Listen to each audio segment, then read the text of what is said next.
Oh, hallelujah, Jesus.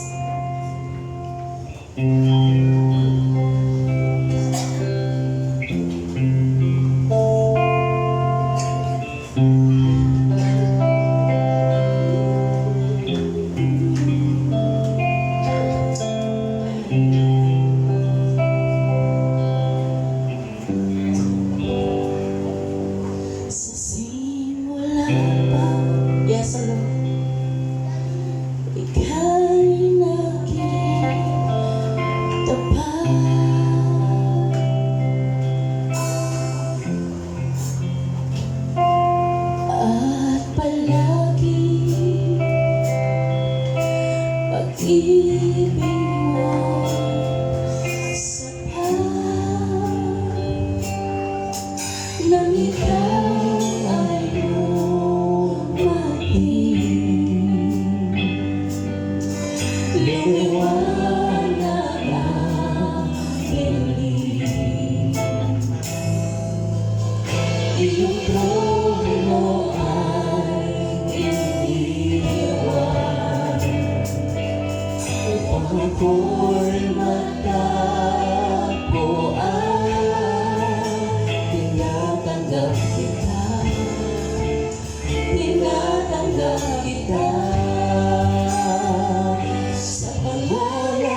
mapagkailanman. Hallelujah! Dapat sa taas ang ngalan mo, Ama. Nararapat ka sa papuri, luwalhati ang pagsama. Jesus, iya'y dakilain, mapagkailanman. Nararapat ka sa papuri, luwalhati ang pagsama. Itataas ang ngalan mo, Ama. Nararapat ka sa papuri, luwalhati ang pagsama. Jesus, iya'y dakilain, mapagkailanman. Nararapat ka sa papuri, luwalhati ang pagsama. Itataas ang ngalan mo, Ama. Malalakay!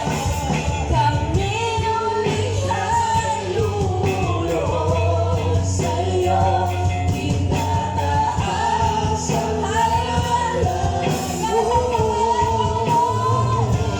Bawat gabi ay magsasuri.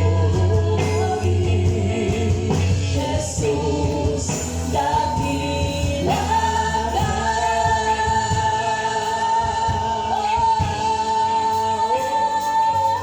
Hallelujah!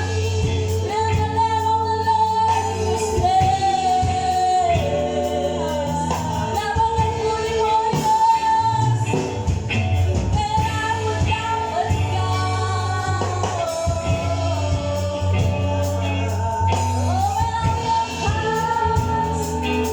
Open up your mouth. You are worthy. You're worthy, Lord. Hallelujah. Oh, hallelujah. Hallelujah. Hallelujah. Let's continue in the presence of the Lord. Oh, hallelujah. Oh, hallelujah. Oh, open your mouth. Open your mouth. Come on. Hallelujah. Say your praises to the Lord. Speak a worship. Oh, we worship you, Lord. Oh, hallelujah. Nararapat ka ang purihin. Nararapat sa iyo pagsamba. Luwalhati sa iyo, Ama. Luwalhati sa iyo.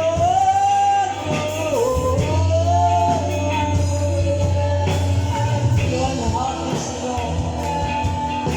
Luwalhati sa iyo, Panginoon. Hallelujah. Hallelujah. Oh, hallelujah. Hallelujah. Salamat, Panginoon. Salamat sa dakilang araw na ito na binigay at pinagpulong mo sa bawat isa. Father, we come to you. Lumalapit kami at naririto ang bawat isa, Panginoon, upang dumulog, magpuri, sumamba at magbigay ng kalwalatian sa iyo. Naririto kami, Panginoon, upang ipahayag ang aming damdamin na ikaw ang Diyos na dakila. Ipahayag ng aming labi na ikaw ang Panginoon, ikaw ang makapangyarihan, at ikaw ang may-ari ng lahat ng bagay. Ang panghamang-hamang dawa, Panginoon, labis namin pinasasalamatan naman. Salamat. Naway maluwalhati ka namin sa araw na ito, sa aming pagsamba, pagpupuri, sa aming pagtaas ng kamay, sa aming pagluha, pagdulog at paglapit. Maluwalhati ka dyan sa iyong trono. Salamat, Panginoon. And we pray at this morning, at this time, Panginoon, every souls that come thirsty, every soul na nagugutom, Panginoon, right now, I pray that you are the Word that who can supply my every needs, our every needs, O God. Salamat, Panginoon. Salamat. Palakasin mo ang lahat ng bawat tao na naririto, Panginoon. At ang bawat sulok ng iglesia nito, Lord God, punuin mo ng kapangyarihan ng iyong banal na Espiritu upang maranasan namin ang gawa mo, Panginoon, sa aming buhay. Salamat. At Ama, anumang bagay na nagiging hadlang, nagkakaroon ng pagtigil na hindi namin maranasan ang presensya mo, Lord. Sinasawata namin sa pangalan ni Jesus, wala siyang karapatan. Niyuhira ka namin sa aming mga pangaang mga gawa ng kaaway sa pangalan ni Jesus, that in your name, O Lord God, we are free. That in your name, we have salvation. That in your name, O God, in Jesus' name, Lord, in the mighty name of Jesus, you are the powerful. You have the powerful name. Only but Jesus, O God. Salamat, Panginoon. Salamat. Hallelujah. We give you thanks. We give you honor. We give you praise. Everybody say amen. Amen. Hallelujah. Hallelujah.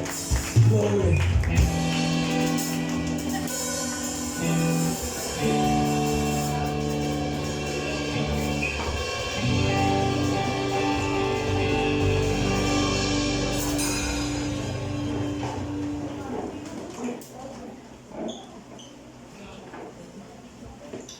Amen. Praise God. Good morning, everyone. Victorious morning. Amen. Bakit ganon? Pag sinabing hep-hep, alam na isasagot. Pag sinabing victorious morning, parang ang hirap, ano? Kanina habang nagpapaawit, nalulungkot ako kasi.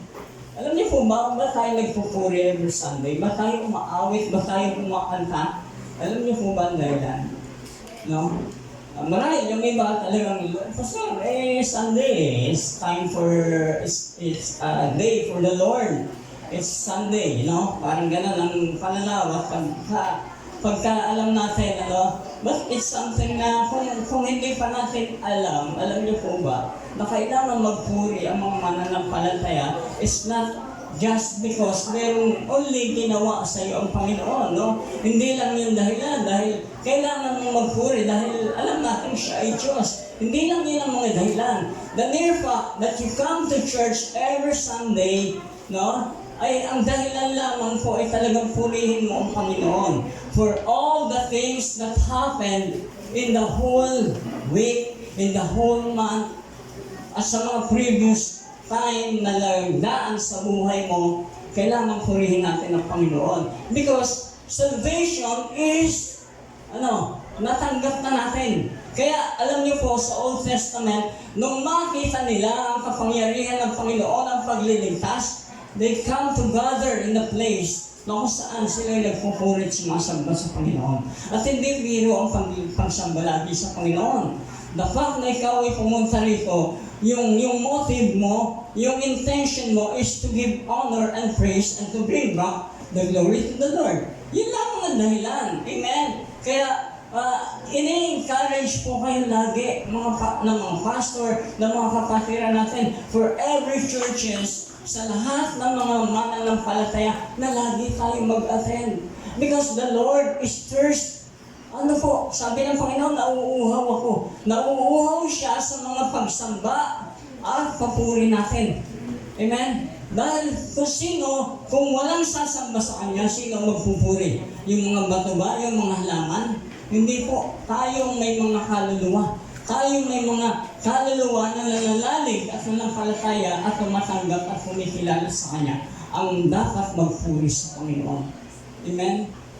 Huwag po natin hintayan na magpuri ang mga bato, ang mga halaman, ang mga puno. Magdadayag tayo. Because something had given us the special, no? Binigay sa atin ang special na pagtanaw at pagkilala among all the creations ng Panginoon. Kaya marapat lamang natin ibalik sa Panginoon ang papuri at pagsamba. Di ba? Yun yung inawit natin kanina. Kaya kapag tayo nagpupuri at nagsasamba sa Panginoon. Amen? Huwag natin palagpasin. Because it is the time that we can give of praises and worship to the Lord. Sa ibang bansa, alam ko po, kung makikita niyo, napakahirap ng panahon, napakahirap na sitwasyon, paano nila magawa ang ganitong senaryo, ang ganitong gawain. No? So, kaya, I encourage everyone, if there's a time, lagi na tayo magpuri, lagi na tayo isumamba sa Panginoon, gawin po natin. Because, ang bagay na ito ay napakahalaga sa Panginoon. At kapag tayo ay nagpupuri, sumasamba sa Panginoon, merong kaakibat na pagpapala. Alam po natin yan. Amen? So, yun. At alam ko po, ang lahat ay talagang nabubusog at napagpala ng mga mensahe ng awitin sa maging sa mga mensahe na salita na ating tinanggap previously, yung mga nagdaang buwan, no? So last month ay pinag-aralan natin about the Holy Spirit, no? And then this month about Jesus naman, yung ating mga pinag-aaralan. Amen. Nakakasunod po ba kayo? Amen. Hopefully, yung iba talagang sa pag-attend ay lumalalim ang kanilang kaalaman. Dumarami ang kanilang karunungan at kaalaman na mas nakikilala nila ang Panginoon. And the more na makikilala ang Lord, doon mo lalo siya mamahalin. Tama po ba? Amen? Subukan mo ang boyfriend, ang girlfriend. Amen? Huwag kayong magkita sa loob ng isang buwan. Di ba, nagkakaroon ng conflict. Nagkakaroon ng mga bagay na hindi pagkakaintindihan. And the more na doon natin nalalaman, hindi pala parang kumbaga, yung pagkilala ay napuputol doon. And the more na meron kayong intimacy na relationship, merong bagay na kung saan doon mo lalong nakikilala. Ganon din sa Panginoon. Kapag lagi tayong lumalapit sa Panginoon, ay naiintindihan natin, lalo natin nakikilala ang Panginoon. Amen? Naalala ko last month, yung pinag-aralan natin about the Holy Spirit. Amen? Alam niyo na po ba ang banal na Espiritu? Alam niyo na po ba ang Holy Spirit? Amen? So, ayan, nakakatuwa. Maging sa discipleship, ito po yung pinag-aaralan namin. No? But I will discuss something na maintindihan natin about the Holy Spirit. The Holy Spirit is a promise of God. Amen? The promise na kaya iniwan niya ang Holy Spirit ay para may kasama tayo. Imagine how God's love for us na magbibigay siya ng isang makakasama natin. Despite na wala na ang Panginoon na naandun na sa langit, despite na si Jesus ay umakyat na sa langit, amen? Iniwan niya ang banal na Espiritu for the sake na tayo ay magabayan, mabantayan. And if you imagine, sabi ng mga theologians, no? Holy Spirit is the beginning of the creation, no? That God, no, provide, no? That God in the during creation, naroon na ang Holy Spirit. Amen? Sabi ng Genesis chapter 1 verse 3, hovering the waters, no? Yung po ay emphasis na naroon na ang Espiritu ng Diyos na lumulukog sa ibabaw ng tubig. No? At ang pangalawa, that Jesus, no? Nung pangalawa, si Jesus ay namatay sa cross and He promised to His disciples na ito ay magiging simula na ang banal na Espiritu ay makakasama nyo na. Amen? So, what God has planned from the creation and what Jesus has begun. And then the New Testament says, He is the start of the creation of the church. Siya ang kanimulan ng Iglesia. Ang banal na Espiritu, imagine, in Acts chapter 1, chapter 2, mababasa niyo ron, ang banal na Espiritu kumasi sa isang iglesia, kumasi sa isang mga mananampalataya na kung saan naghanap ang hindi maintindihan na pagpupuri ng mga tao doon.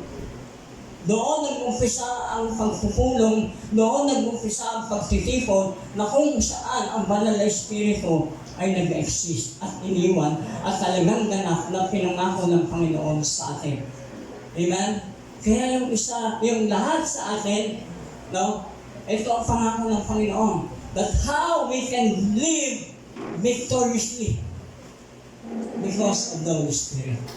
Amen? How many of you alam ang bagay na ito? Namumuhay sa sarili niya pero hindi niya alam kung paano magtatagumpay. There's a Holy Spirit that God promised for us. Amen? So tuloy tayo. Last month, about Jesus naman. The Lenten season, pinahayag sa atin ng mga pastors dito, how great that the goodness of Jesus, yung kabutihan na ginawa ng Panginoon, amen, sa atin, ay talagang totoo at ganap. Amen? From the cross, to the grave, to the sky, amen? Siya ay totoo at naging ganap na ipinangako sa atin na siya ang katungunan ng kaligtasan para sa lahat. Amen? Sino ang naramdaman ang essence ng kapangyarihan ng Panginoon during the Lenten season? Amen? Hopefully, nagmuni-muni, no? Pero hindi lang dapat doon. Sa panahon na yun kung saan lagi tayo dapat nararamdaman natin at hinahanap natin ang pagkilos ng Panginoon sa ating buhay. Amen? So, nandun po yung tema natin last week at this month, yung implant word. This is what Jesus implant, iniwan, itinanim sa atin bilang tayo ay believers, no? Tayo ay mananampalataya ng ating Panginoon. So, first week, pinag-aralan po natin love and sacrifice. No? Nakita natin, natunghayan natin ang pag-ibig at pagmamahal ng Panginoon doon sa krus ng Kalbaryo na kanyang pinaghirap. Pangalawa, yung humility and service. Pinahagi ng ating mga pastor na kailangan tayo talagang merong pagpapakumbaba at sa ating paglilingkod sa Panginoon, dapat makita ang pagpapakumbaba dahil yan po ang ginawa ng Panginoon. Pangatlo, yung last week, yung pinahagi sa atin ng ating pastorasol, yung hope and new life, no? Imagine, pagkatapos ng kamatayan ng Panginoon, hindi not only promised Holy Spirit, no? But the Holy Spirit reflects na ibinigay sa atin ito para magkaroon tayo ng a new hope and a new life. Amen? Imagine, kung namatay sa krus ang Panginoon at umakyat sa langit at natapos na ang lahat, imagine, nakikita niyo po ba sa sarili niyo kung nasaan kayo ngayon? Nakikita niyo po ba kung hindi niyo nakilala ang Panginoon? Nalalaman niyo po ba kung merong ipinangako ang Panginoon? Kung ano po ang kalagayan niyo, kung walang naintindihan tayong may ipinangako pa ng Panginoon na banal na Espiritu. Kaya anyone that can live na namumuhay sa sarili niya, amen, maintindihan po natin sa araw na ito. Maintindihan po natin. Kasi po, ano ang kailangan natin ipamuhay ngayon? Ang kailangan ipamuhay natin ngayon ay yung pangako ng Panginoon sa atin na buhay na tayo ay binago na ng ating Panginoon. Amen po ba? So samahan niyo po ako sa pagbasa ng kanyang mga salita sa aklat po ng Romans chapter 8, verse 37 hanggang 39 po. At sabi po rito, no, it's all these things, we are more than conquerors through Him who loved us. No? For I am sure that neither death, nor life, nor angels, nor rulers, nor things present, nor things to come, nor powers, nor height, nor depth, nor anything else in all creation will be able to separate us from the love of God in Christ Jesus our Lord. Sabi po sa Tagalog, hindi sa lahat ng mga ito tayo lalong higit na magtatagumpay sa pamagitan niya sa pagmamahal sa atin, sapagkat natitiyak kong walang paghihiwalay sa atin sa kanyang pag-ibig, kahit ang kamatayan o ang buhay o ang mga anghel o ang mga pamunuan at ang mga kapangyarihan ng kasalukuyan o ang hinaharap, ang kataasan o ang kalaliman o alinmang nilalang ay hindi makapaghihiwalay sa atin sa pag-ibig ng Diyos na ipinagkaloob sa atin sa pamagitan ni Kristo Jesus na ating Panginoon.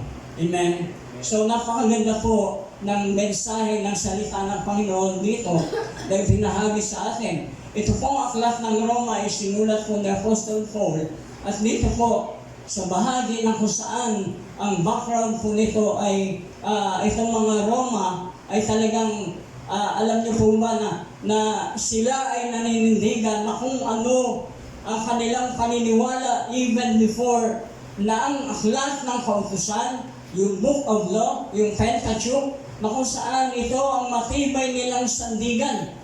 But Paul wrote about Romans na ito ay pinapahayag sa atin na kung saan ang biyaya at grasya ng Panginoon ay labis nating maunawaan. Amen? Andiyan pa po ba kayo? Kasi ipinahayag at pinakilala po ni Paul ang book, ang law, na kung saan ito ang ating matibay na batayan. Na kung saan na kung wala ito, hindi mananaig ang kaligtasan. Hindi mananaig ang sino man na kung saan dito tumitingin. Amen? Lahat po ay nakabatay doon sa kautusan. At sino mang sumunod sa kautusan na yun, doon lamang ang provision na sila ay magkakaroon ng kaligtasan. Na magkakaroon ng kapayapaan na kapag sila ay sumunod. At kapag sila ay sumuway, ano po ang mangyayari? Kamatayan agad ang kahahantungan.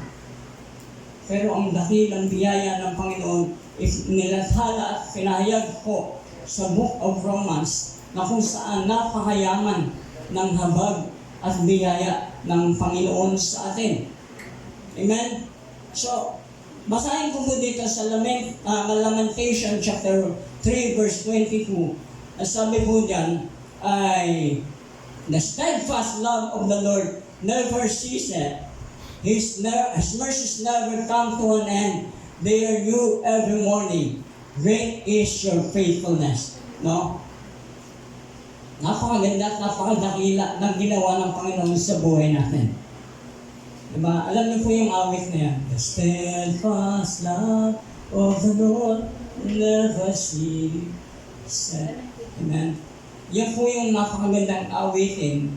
Panahon pa nung ako ay maliit, bata pa, ay narinig ko na yung awit na yan. Talagang napakainang at ito ay galing sa Biblia pala. Verses sa Bible. So, ibig sabihin, ipinapahayag po ng Panginoon ang kanyang pag-ibig na ito'y laging sariwa at laging bago. Kung tayo maninindigan doon sa kautusan na ipinapahayag ng Roma, na ipinaliwanag ni Paul, amen, hindi po tayo lahat makakasunod doon. At hindi natin maranasan ang pag-ibig ng Diyos. Tama po ba? Amen? So, ito po ang ipinahayag na kaya ibinigay ang kautusan para maunawa nating lubos kung anong meron ng kasalanan. Ang kasalanan, as sabi ng salita ng Panginoon, ang kabayaran ng kasalanan ay kamatayan. Ngunit ang kaloob ng Diyos ay ano? Buhay na walang hanggan. Praise God sa mga nakakaalam. At dapat alam natin lahat. Dahil ito ang tinitindigan natin. Ito ang pinanimulaan natin kung bakit tayo nananampalataya. Amen? Kung bakit may pananampalataya ang bawat isa. Dahil ito ang salata na kung saan natanim sa ating buhay. Natanim sa ating puso. Amen? Ang sabi yun, His mercies never come to an end. Hindi mauubos, hindi mawawala, hindi matatapos. And they are new every morning. Amen? Sabi, naalala ko yung binahagi ng isang pastor. Pag sinabing they are new every morning, di ba? Pag gising mo sa umaga, laging bago yan, di ba? Amen? Nakaranas na po ba kayong bumili ng bagong damit? Bumili ng bagong sapatos, di ba? Pag nakaranas kayo niyan, di ba? Sarap amoy-amoy. Bago ito. Sarap i-flex. No? Sarap i-imagine. Diba? Bago ito eh. No? Ganun lagi ang ating pananaw at pagtingin sa kasalukuyan. No? They are new every morning. Subalit kung na luma, diba? Ano nangyayari? Hindi na natin pinapansin. Ganon ang pag-ibig ng Panginoon sa atin. Hindi po yan naluluma. Laging bago. Amen? Kaya nga po, the mere fact na tayo lagi ay bumangon, gumising sa araw-araw after ng ating pagkakatulog, may bagong buhay na naman tayong hinaharap. Yun po yung ibig sabihin. That God is still faithful. His grace and His mercy, no? Laging nakaantabay, laging naandun, no? Kung pag-uusapan po ng pag-ibig ng Panginoon, ano po ang ibig sabihin ng kapahayagan ng pag-ibig ng Panginoon? Gusto ko pong isa-isahin itong mga bagay na ito. Una po, ang pag-ibig ng Panginoon ay unchangeable. Amen? Sabihin niyo nga po, unchangeable. Amen. Sabi po ng John 13:1, before the Passover celebration, Jesus knew that this is hour had to come to bless this world and return to His Father. He had loved His disciples during His ministry on earth, and now He loved and how He loved them and them to the very end. No? Hindi nakatapos ang kanyang pagmamahal.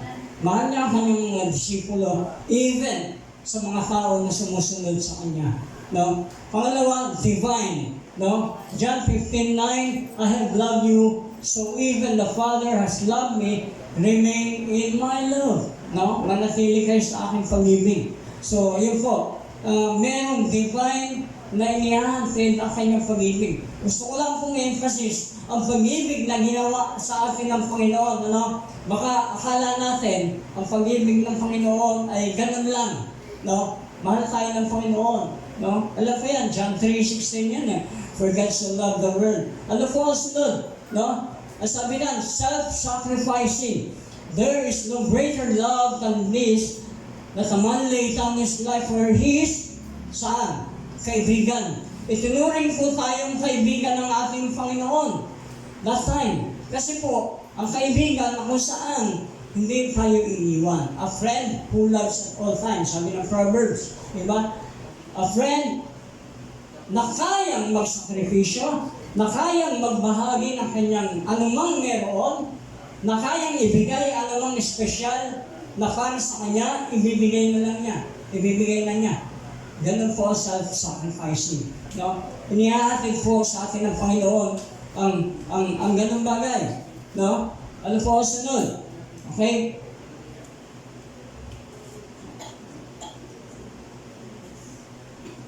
Sige, next. Ayan. It's a parable. No?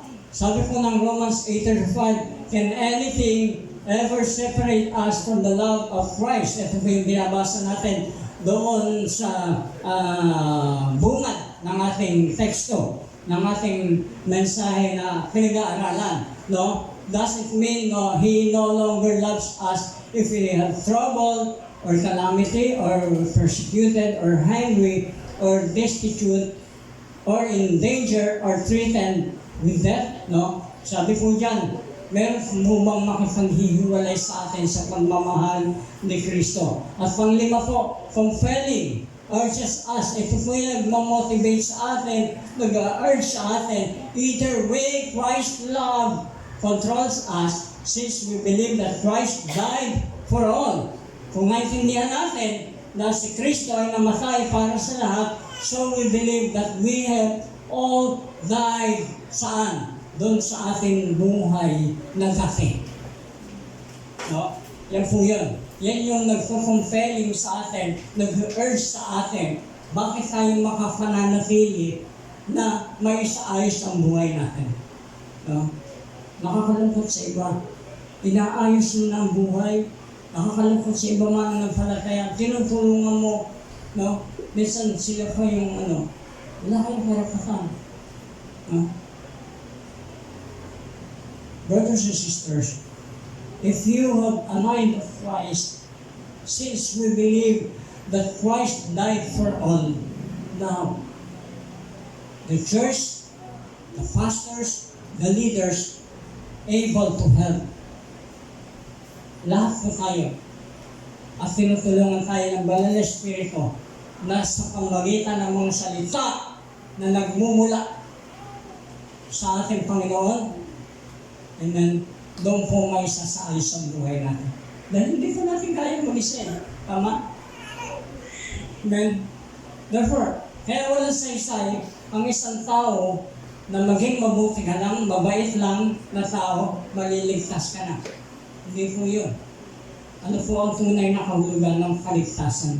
Yung sino mang tumanggap at kumilala sa Panginoon, yun po ang makakamit ng kaligtasan. At ang kaligtasan totoo, yun po yung buhay na binago ng Panginoon, yung buhay na inilaan ng Panginoon sa atin upang mabago ang ating buhay. Amen po ba? Amen. So ano po ang sunod? Sacrificial. Sabi po ng Galatians chapter 2:20, my old self has been crucified with Christ. It is no longer I who live, but Christ who lives in me. So I live in this earthly body by trusting in the Son of God, who loved me and gave Himself for me. Ano po ang gusto na sabihin ng Panginoon sa atin yan? Sa bagay na yan. No? Ay po ay namatay kasama ni Kristo doon sa libingan. At inilibing na ng kasama doon niya ang kanyang mga ginawa na kung saan tayo ay pinawi na sa ating mga kasalanan.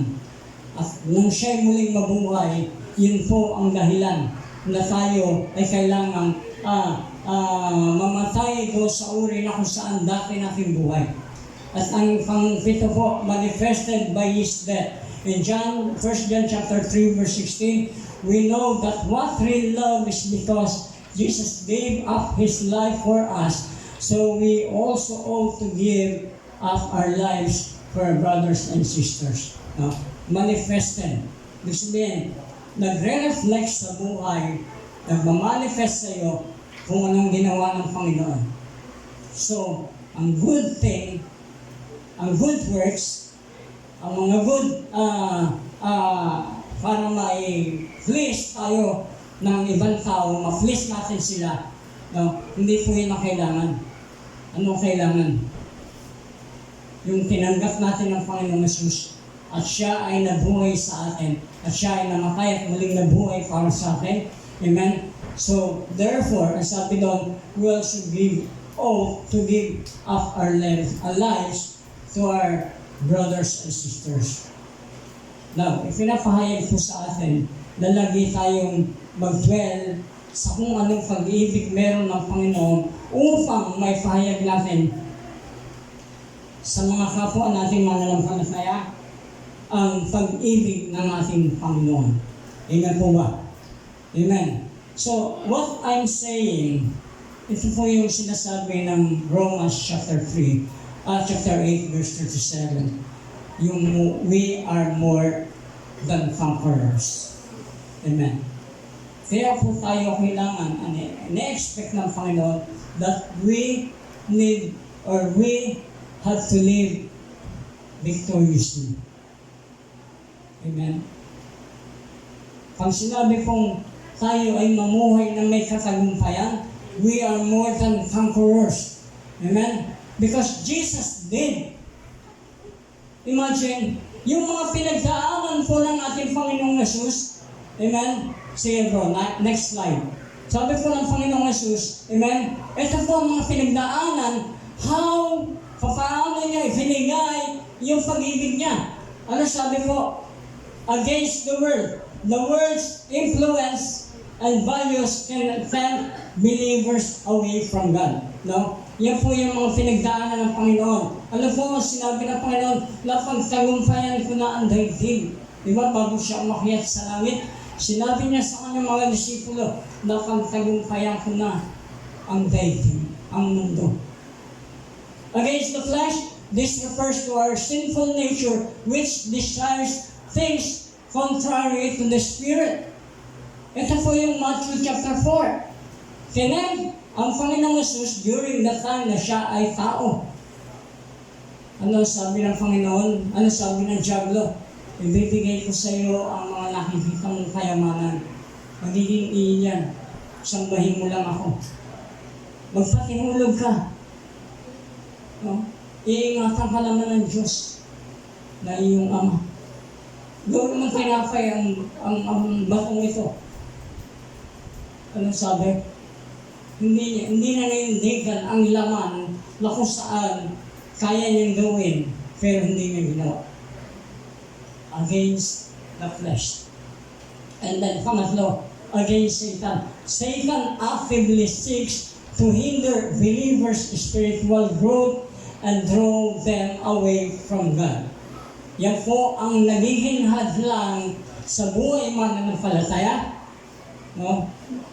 Kung bakit tayo hindi makapagsuri, hindi makasamba. Kasi yung kasalanan ko talaga ang nagiging dahilan bakit tayo hindi makalapit sa Panginoon. Pero the love of God na ginawa ng Panginoon sa buhay ng bawat believer, ng bawat tumanggap sa Kanya bilang Diyos at sariling tagapagligtas, pinawi niya po yan. Amen po ba? That's why more than conquerors, sinakop niya ang lahat ng hindi, ng parang walang pag-aalilangan sa Kanya. Imagine, kung ikaw yun ang nasadlak sa ganyang mga pinagdaanan, saan ka kaya pupulutin? Or saan ka titigil? Diba? Makita niyo yung mga nag-trending, ginaya ang Panginoong Jesus. Nung hindi nila magaya, hindi nila magawa, makaranas ng gumanti, naladyak din, nanikurid, nanuntok din. Nasasaktan sila eh. Why? Walang makagagawa ng ginawa ng ating Panginoong Jesus na kanyang pagmamahal. That's why, yung pangako ng Panginoon from Genesis, na ang kanyang biyaya at pagpapala, na ang kanyang pangako sa kanyang mga anak, hindi niya puputulin. Anytime, any situation, any story in the Bible, that He make always way para maranasan ang pangako ng Diyos sa atin. Tama ko ba? Amen?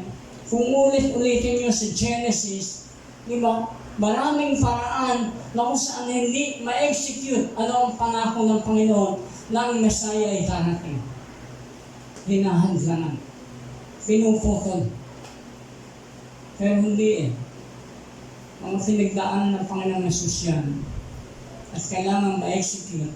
Kailangan maituloy dahil labis-labis ang kanyang pagmamahal sa atin. That's why, ano sabi ng talata na aking binabasa, balik mo doon sa aking team verse, Brad. Ayan, nasabi, for I am sure that neither death, nor life, nor angels, nor rulers. Nasabi dyan, yung kamatayan ba, yung buhay, yung mga anghel, yung mga Panginoon. Nasabi dyan, nor things present, yung mga kasalukuyan nangyayari, or yung mga darating pa, yung mga kapangyarihan, yung kalaliman, yung kataasan, o lahat ng mga nilikha, yung ba makapagpigil sa pagmamahal ng Panginoon sa atin. Hindi mo pagmamahal yun eh. Magmamahal ng Diyos yun. Kaya, kahit ano ka sa tingin ng ibang tao, kaya kang mahalin ng Panginoon. Kahit sino ka, kahit ano ka pa man, anong naging sadlak o nasadlak ang buhay mo, mahal ka ng Panginoon. At hindi yung mapuputol. Dahil nag-i-exist ang kanyang mga salita until now. Amen? Lahat po tayo may pinagdadaanan nila po. Amen? Lahat tayo may kasalukuyan na pinagdadaanan na ang hirap minsan ng sitwasyon at lalo natin hindi maintindihan ang buhay kapag nandun tayo sa rulok na hindi natin may paliwanag ang nangyayari. Amen? Pero kung binasa mo salita ng Panginoon, malalim pa rin ng mga pinagdaanan kaysa mga pinagdaanan mo sa buhay. Pero sila'y nanatili sa pangako ng Diyos. Nanatili sa pangako ng Diyos na mararanasan nila yan. Ang tanong, handa ko ba kayo na maranasan ang pangako ng Panginoon? Amen? Handa po ba kayo na marating ang pangako ng Panginoon? Makamtan Kaya we are more than conquerors. Lagi po sa ating ibinabahagi ng ating mga pastors na tayo ay manatili lagi sa pangako at presensya ng Panginoon dahil hindi po natin kaya ang mag-isa. Nandiyan po ang Banal na Espiritu para lagi tayo samahan at gabayan. Amen. So ano pa po ang sinasabi ng ating Panginoon? Balik mo doon, Brad, sa pinakasunod. Yan. Sunod yan. Eternal battles. Meron po tayong dalawang battles. Hindi po yung bakit battles, hindi yung battles na nabibili sa tindahan. Meron tayong kanya-kanyang pinagdaanan. Internal battles. Ito po yung the flesh. Sinful nature. Sabi po ng Galatians chapter 5 verse 17, pag binasa niyo po yan, it's all about Christians face an internal struggle against their own sinful nature, which inclines them to desire that conflict with the Holy Spirit. The Holy Spirit, minsan po ay talagang pag ito ay naririyan sa ating buhay, ibig sabihin, namumuhay tayo sa Espiritu. Alam niyo po ang gawa ng laman. Sabi ng salita ng Panginoon, talagang may nasa ang Espiritu, ngunit mahina ang laman. Di ba naglalaban?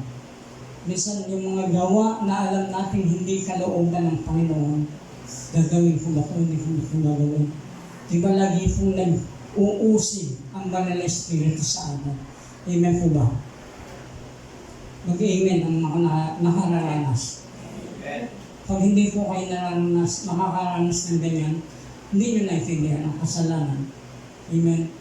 Because sinful nature, meron tayong sinful nature. At lagi tayong bumabalik nun. Pero ang grace of God na ibinigay sa atin, laging may biyaya ang Diyos, may provision ng Lord na tayo ay laging makatawad. Pero hindi lagi tayong humahantong dapat nun. Ipinapaliwanag sa atin ng salita ng Panginoon that the Holy Spirit is still there, na lagi tayong sasamahan at gagabayan. May promise ang Panginoon sa atin. As sabi po dito, sa internal battles, lust of the flesh, eyes, and pride. No? Galatians 5:16-26, ano po sinasabi dyan? Hayag po ang gawa ng laman, contrary doon sa spirit na binabahagi natin. Amen? Nandun po ang adultery, nandun po ang mga bagay na kung saan hindi kalugod-lugod at hindi kaaya-aya sa kalooban ng ating Ama. And 1 John chapter 2 verse 16, mababasa niyo po dyan. At talagang yung tatlong bahagi na yan, yung flesh, yung eyes, and pride, they are all against the Father. Hindi ito ayon sa kalooban ng Diyos Ama. Amen? Kaya kung meron tayo nga, now, please Lord, ask the Lord and He will guide you. He will help you. No? Di po sinasabing ako ay perfecto na, pero lagi po akong nagdidwell din yan. No? Lord, please, make me humble. No? Lord, please, laging ganun ang prayer ko. Laging ganun, inaasam ko, Lord, no, mamuhay ako ayon sa kalooban mo. These are the temptation that our world throws to us, at us, often making us feel vulnerable, tempted. No? Hindi mawawala at hindi maalis ang temptation yan. Dahil nasa mundo po tayo eh. Yan po ang mga pangdadaya ng kaaway, internal battles. No? No? Mga Kristiyano, mga nanampalataya, makikipaglaban ba lagi tayo dito sa laman? No, hindi ko gusto na Espiritu eh. Hindi ito gusto ng Banal na Espiritu. Lagi ba tayong humahantong sa ganun? Nawa po, lagi nating ipinaglalaban at tinitindigan. Now, in external battles, the world and Satan. Ito po yung worldly influences.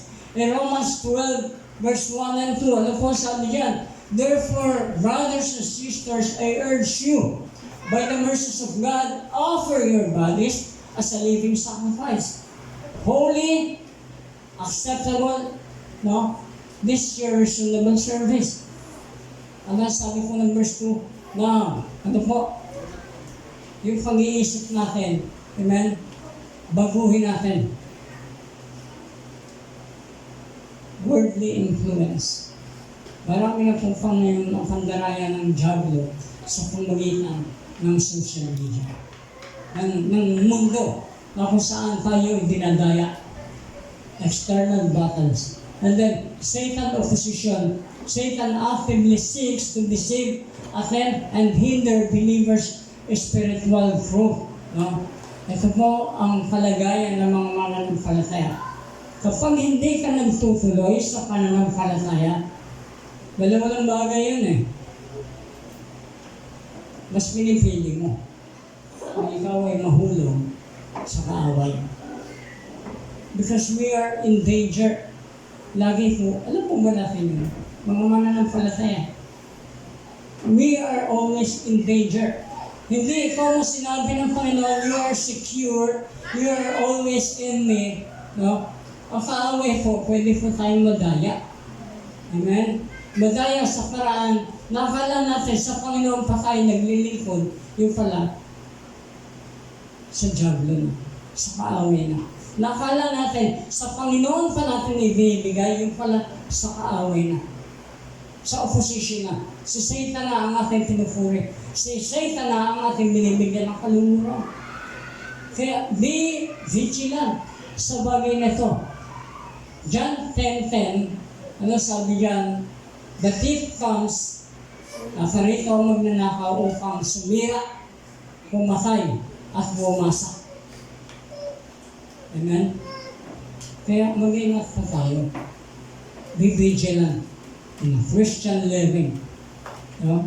Kaya yung victorious living, lagi po natin ibinabahagi sa mga kapatiran. Paano tayo makapamumuhay na may katagumpayan? And 1 Peter chapter 5 verse 8. Amen. Bigyan ko po kayo ng participation. Sino po ang gustong bumasa? May Bible po. Wala po yan dyan sa aking slides.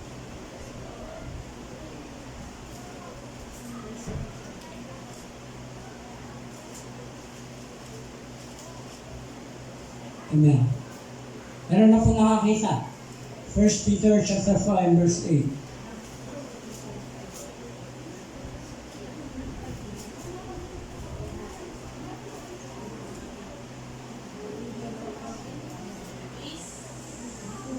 Sige po. Be sober-minded, be watchful. Your adversary, the devil prowls around like a roaring lion, seeking someone to devour. Yeah. The devil is like a roaring lion. No? Naghahanap ng masisila. Grabe. Alam, para pala tayong laging nakahain sa kaaway. Alam niyo yun?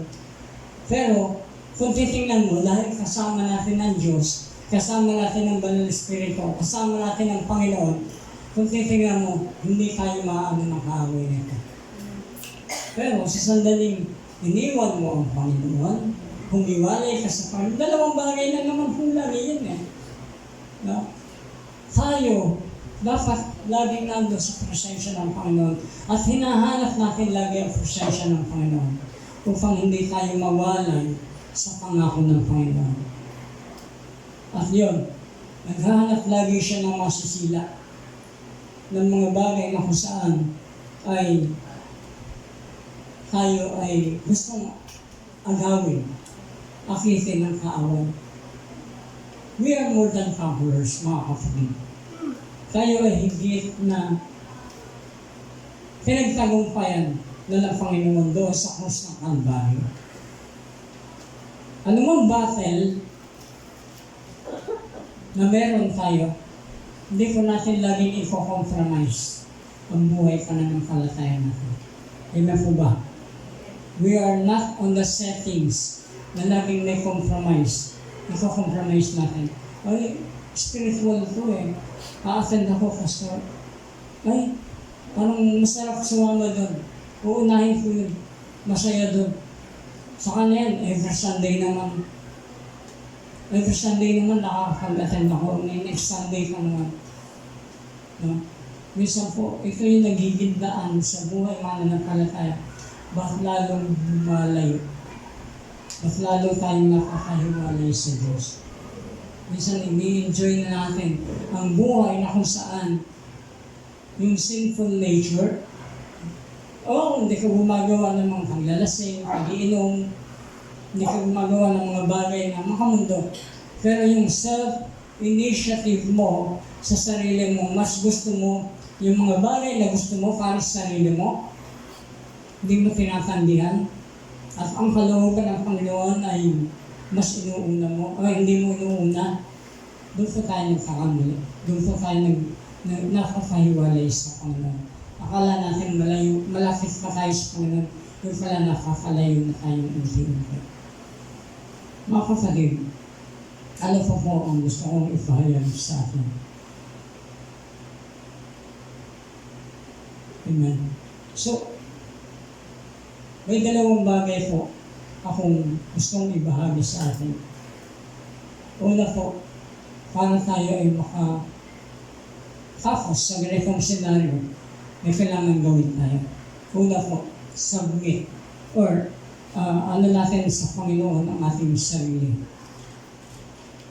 Ayan, surrendering to Christ. Sabi po ng James chapter 4 verse 7, submit yourself therefore to God.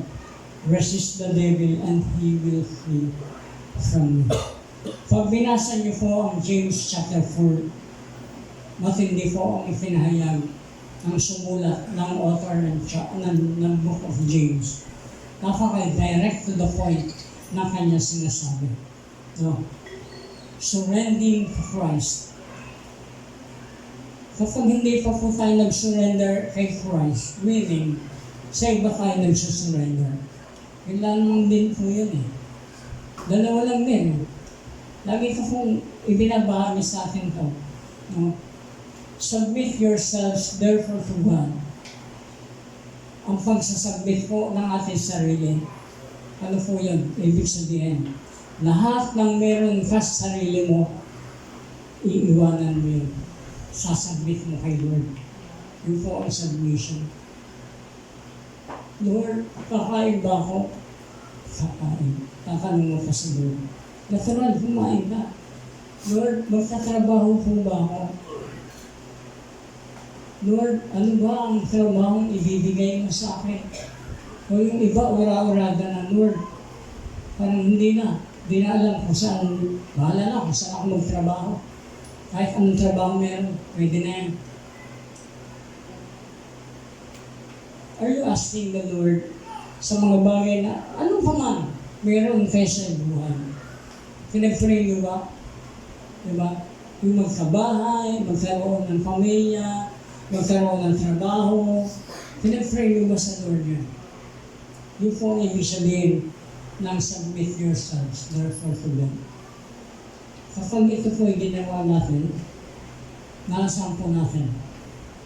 Dahil alam ko na ang pagpapala ng Panginoon ay nasa sa atin, talagang gagawin po ng Diyos. Dahil siya ang author and the finisher of our faith.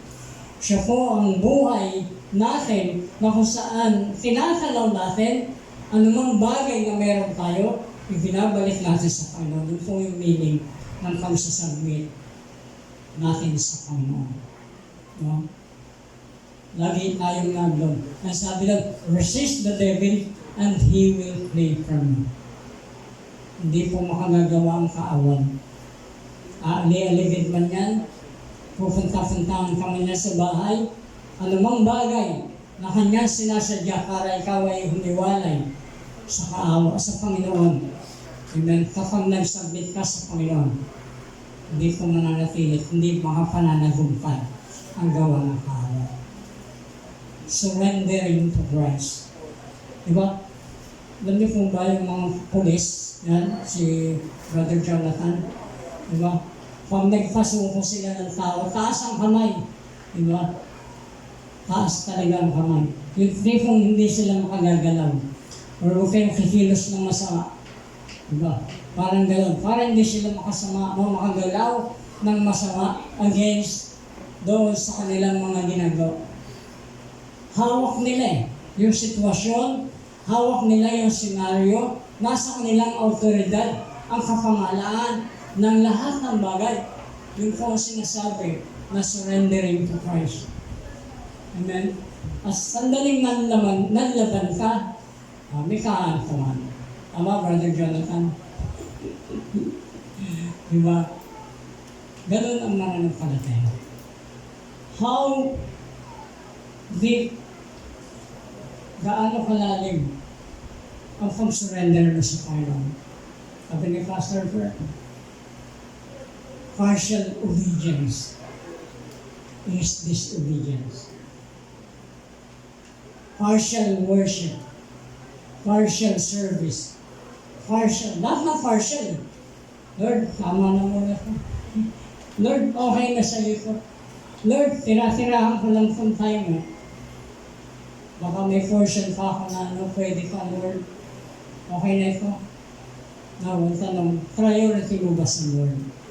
Matthew 6:33, ang sabi, seek ye first the kingdom of God and His, Pag sinabing righteousness, lahat ng katuwiran ng Diyos, kaya wala kang katuwiran.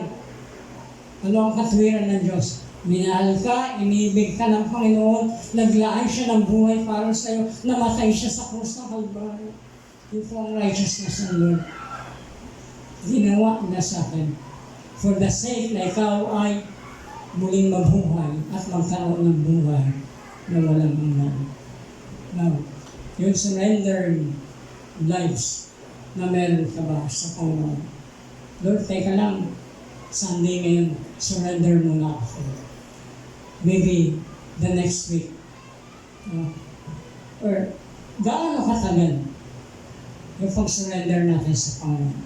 Talagang totally dedicated ba? Bilaan ba natin ang buhay na surrender natin sa Panginoon? I urge you, brothers and sisters, hinahamon ko po kayo. Surrender our lives to the Lord. Baka may mga bagay na naiiwang pa tayo dyan na nag-focus ng hindrance, nag-focus ng limitation o nag-focus para hindi natin magbigyan, mayatid ang kaluwalhatian sa Panginoon. Ano po ang kailangan gawin natin? Sunod. Ano sunod? Trusting in God's Word. Sabi ko na Psalm 78 verse 1, give ear, O my people, my teaching, incline your ears to the words of my mouth. Salita ng Panginoon na pinapahayag sa atin. Psalms 119 verse 105, thy word is a light unto my feet and a lamp unto my path.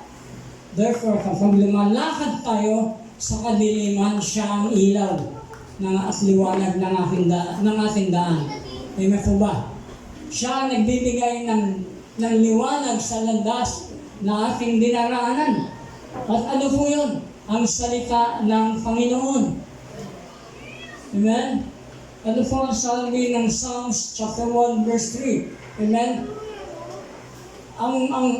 Ang sino mang nagme-meditate ng salita ng Diyos ay matutulad sa punong kahoy na nasa tabi ng batisan. Laging sariwa, namumunga sa kapanahunan. Amen? Yun po ang pangako ng Panginoon. Na once na nag-trust tayo sa God's Word, the promise of God, lagi natin mararanasan. Amen po ba? Amen? Nandiyan pa po ba kayo? Now, how great the power of love para sa atin. Dalawang bagay lang yun. Ulitin ko po. Na kailangan how we can live victoriously. O paano tayo makapamumuhay that we are more than conquerors. As what we said. No? Gaya ng lagi natin sinasabi. Una, surrendering to Christ.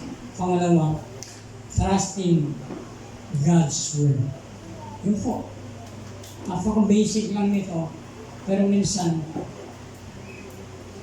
nawawala tayo. Andiyan pa po ba kayo? Amen. So, hopefully, sa bagay na ito na ibinahagi ko po, that we are more than conquerors. Pag sinabi kong more than conquerors, ginawa na ng Panginoon sa atin ang lahat, tayo ay pinagtagumpay na. At kailangan natin panindigan bilang mananampalataya, manindigan tayo na tayo ay magtatagumpay hanggang sa kanyang muling pagbabalik. Amen? Amen po ba? Amen. So, sa umagang ito, I encourage you, brothers and sisters, kung wala pa po sa dalawang yun, or yung bahagi na kulang pa tayo, maybe it is the time for us na muling makalapit, makadulog sa Panginoon sa oras na ito. Tumayo po tayong lahat.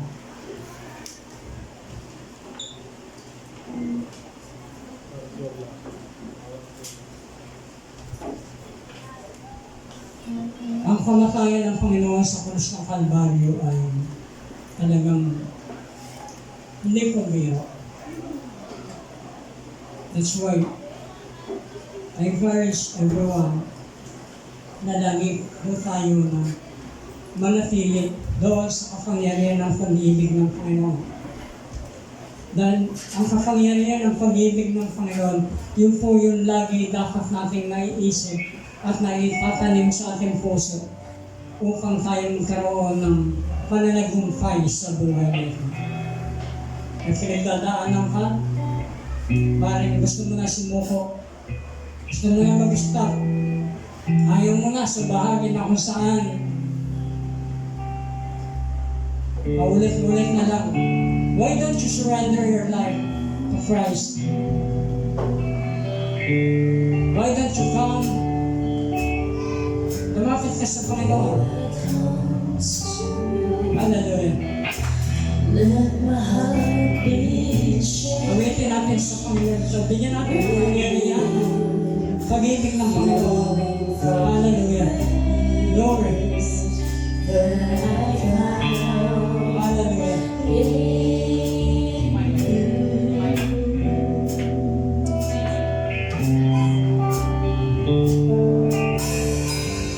Lord, I've come to know the closest I see in love is stripped away. But the power of Holy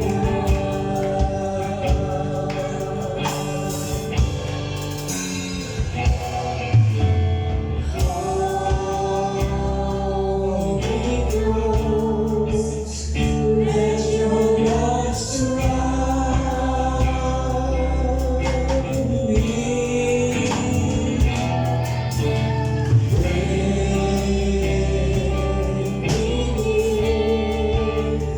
Draw me to your side.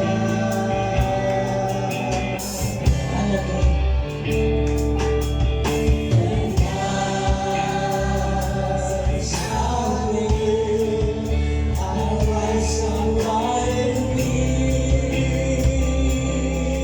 beautiful, and I will show you the Spirit leads me on by the power of Oh, hallelujah. Oh, yes, Lord. Awitin natin sa Panginoon. Lord, unveil my eyes, let me see you face to face, and the knowledge of your love. I see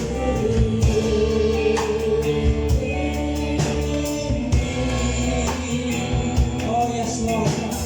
Lord, renew our lives, O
nais na isuko sa Panginoon, taas mo lang ang iyong kamay.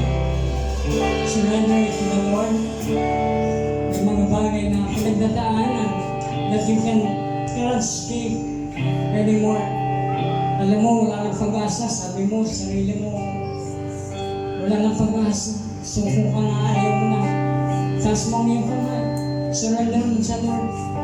Sino mo may bagay na gustong maliwanagan dahil lang ang labuan sa kanyang mga sitwasyon na kailangan ko nga sa buhay, taas mo ang iyong kamay.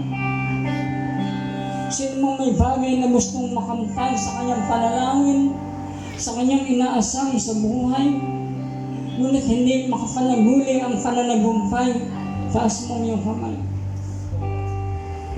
And then I pray to you, brothers and sisters.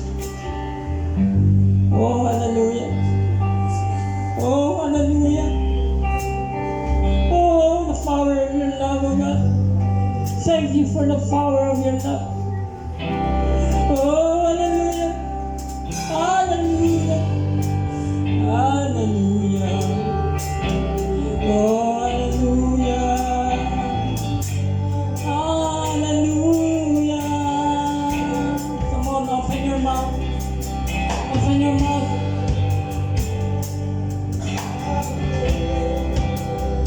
Speak to the Lord.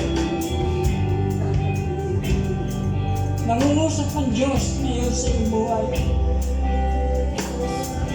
As you raise your hand, it's a symbol of your surrendering your life to God. As you lift in your hands, you show to the Lord that you love Him. You show to the Lord that you are surrendering your life. You are coming to trust in His Word right now. Oh, hallelujah. Hallelujah. Hallelujah. Salamat, Panginoon, sa mga kamay nagtaas, Panginoon, sa oras nito. Sa mga bahagi ng buhay na kanilang nais alisin, sa mga parte ng buhay na kung saan nagiging hadlang upang ikaw hindi masamba at mabigyan ng kaluburan. I pray to you right now, Lord God. Hindi ko po alam kung anong mga pinagdadaanan at kasalukuyang buhay na meron sila. But I lift up to you, Lord God, each and every one, Lord. I pray to you, each and every one, Lord, that abutin mo sa pamagitan ng panalangin ito at sa pamagitan ng laying my hands to them, Lord God. Be from the front, Lord God, to the end, Lord. I pray, Lord God, right now, that we can live victoriously, Lord God, that we can have more, or we are more conquerors, Lord God, more than conquerors, Lord. Salamat, Panginoon. Salamat. Now, extend mo, Lord God, ang iyong mapagpalang buhay at kamay sa kanilang mga buhay, Panginoon. Extend mo, Panginoon, ang iyong biyaya, ang iyong grasya sa kanilang mga tahanan, sa kanilang mga pamilya right now, God. Extend mo, Panginoon, ang iyong mga kamay doon sa mga buhay ng mga nagtatrabaho, sa mga napapagod, mga nawawalan ng pag-asa, Panginoon. Lord, let them be filled. Let them show your love, Lord God. Makita at mahayag sa kanilang buhay ang pagmamahal at pag-ibig mo na meron ka, Panginoon. Lord, I pray in the mighty name of Jesus right now. Alam ko po, kikilos ka sa buhay nila right now, God. Hallelujah. Salamat sa iyong pag-ibig. Salamat sa iyong walang hanggang biyaya at kalakasan, Panginoon. Hallelujah. May pinagkakaloob sa amin. Oh, hold me now, God. Hallelujah. Lord, hallelujah. Let's sing, Lord. Hallelujah. Hold me close. Hallelujah. Lord. Hold me close. Let your love surround.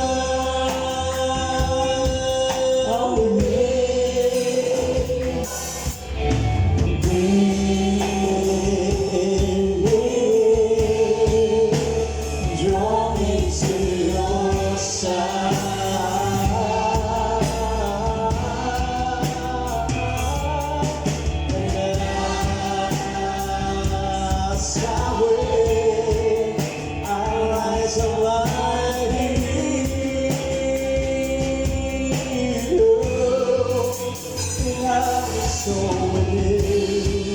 Your spirit leads me on by the power of your love. Hallelujah. Father, again, we thank you for this morning. We thank you for your presence. We thank you for the power of your love, God. We thank you na sinamahan mo kami. Salamat sa iyong mabiyayang salita na mananahan at mananatili. That now is the time, is the starting of our lives. That we are now a victorious people, O God. That we have received, Lord God. Matanggap namin ang tagumpay na mula sa iyo. Salamat, Panginoon. At inaangkin namin ito. Salamat po. Sa iyong papuri, sa iyong parangal at pagdakila. Sa matamis na pangalan ng Jesus. Amen. Hallelujah.